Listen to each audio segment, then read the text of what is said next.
اپنے ہی ملک میں army operations کیوں کیے جاتے ہیں؟ آج تک کتنے آرمی آپریشنز ہو چکے ہیں؟ 2024 میں عزم استحکام آپریشنز کی ضرورت کیوں پیش آئی؟ میں ہوں امریز حیدر اور آپ دیکھ رہے ہیں ڈبل اے ایم نیوز۔ ناظرین، سینیریو کو تھوڑا سا پیچھے لے چلتے ہیں۔ 2023 میں شانگلہ کے مقام پر ایک بارودی گاڑی مسافر گاڑی سے ٹکراتی ہے، جس کے نتیجے میں 5 انجینئرز، 5 چینی شہری اور ایک ڈرائیور سمیت گاڑی کو اڑا دیا جاتا ہے۔ آخر یہ 5 انجینئرز کون تھے اور چینی شہری کو کیوں اڑایا گیا اور سی پیک کو کیوں روکا گیا؟ یہ 5 انجینئرز کوئی عام انجینئرز نہیں بلکہ سی پیک میں کام کرنے والے انجینئرز تھے۔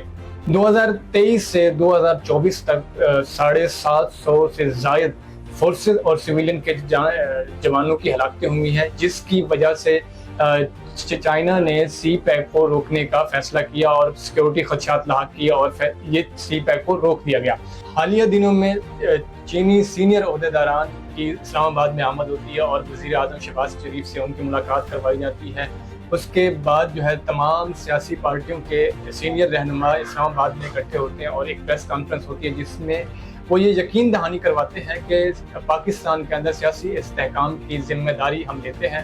اور اس کے بعد وزیر اعظم شہباز شریف اور آرمی چیف کی آپس میں ایک متفقہ طور پہ ملاقات ہوتی ہے، جس میں چینی عہدیدار کو بھی بٹھایا جاتا ہے ساتھ میں، اور یہ فیصلہ طے ہوتا ہے کہ وہ آرمی چیف صاحب سیکیورٹی کی یقین دہانی کرواتے ہیں۔ اس تمام تر ملاقات کے بعد ایپکس کمیٹی کا ایک اجلاس بلایا جاتا ہے، جس میں آرمی چیف، وزیر اعظم، سیکیورٹی اداروں کے تمام عہدیداران اور تمام صوبوں کے وزیر اعلیٰ کو بلایا جاتا ہے، اور اس میں یہ فیصلہ کیا جاتا ہے کہ عزم استحکام آپریشن ضروری ہے، جس کی وجہ سے تمام انتہا پسند، دہشت گرد اور پیشہ ورانہ جرائم کو ختم کیا جائے، تاکہ ملک کی ترقی اور امن و امان کو بحال رکھا جائے۔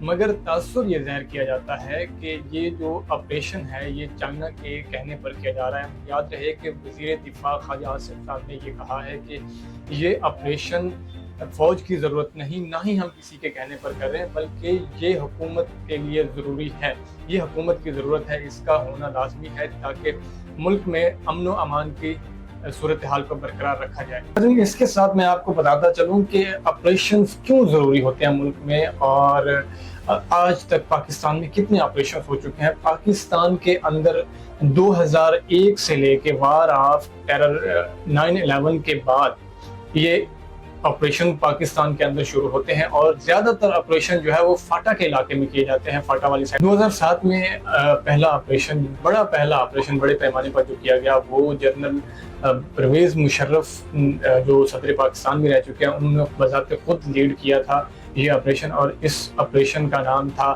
راہ راست۔ اسی کے ساتھ 2009 میں آپریشن شروع کیا گیا، جس کی لیڈرشپ میں تھی، جس کو لیڈ کر رہے تھے، وہ جنرل پرویز اشفاق کیانی صاحب تھے، اور اس آپریشن کو نام دیا گیا راہ حق۔ اس کے بعد پاکستان میں ایک بہت بڑا آپریشن کیا گیا، اور وہ آپریشن انٹیلیجنس بیس آپریشن تھا، جس کو لیڈ کیا جنرل قمر جاوید باجوہ صاحب نے، اور اس آپریشن کا نام تھا رد الفساد۔ میں آپ کو بتاتا چلوں کہ یہ انٹیلیجنس بیس آپریشن ہوتے کیا ہیں۔ انٹیلیجنس بیس آپریشن میں یہ ہوتا ہے کہ اس میں ٹارگٹ کلنگ کی جاتی ہے، یعنی کہ اس میں کسی نقل مکانی کی ضرورت نہیں ہوتی، کسی کو بھی بے گھر نہیں کیا جاتا، وہاں کے لوگوں کو امن و امان کی صورت برقرار رکھنے کے لیے ان کو وہیں رہنے دیا جاتا ہے، اور اس کے بعد انٹیلیجنس بیس آپریشن کیا جاتا ہے، یعنی کوئی وہاں پہ فساد نہیں کیا جاتا، اور جو ٹارگٹ ہوتا ہے اسی کو کل کر دیا جاتا ہے بس۔ یہ عزم استحکام آپریشنز بھی انٹیلیجنس بیس آپریشن ہے، اس میں بھی کسی مقامی کو بھی بے گھر نہیں کیا جائے گا، نہ ہی نقل مکانی کرنے پر مجبور کیا جائے گا۔ یہ اس کی جو پالیسی ہے وہ کثیر الجہت پالیسی اپنائی گیا، یعنی کہ کسی کو بھی بے گھر نہیں کیا جائے گا، اس میں وہیں پر رہنے دیا جائے گا، اور وہاں کی امن و امان کو برقرار رکھنے کے لیے آرمی آپریشن کرے گی، انٹیلیجنس بیس آپریشن کرے گی۔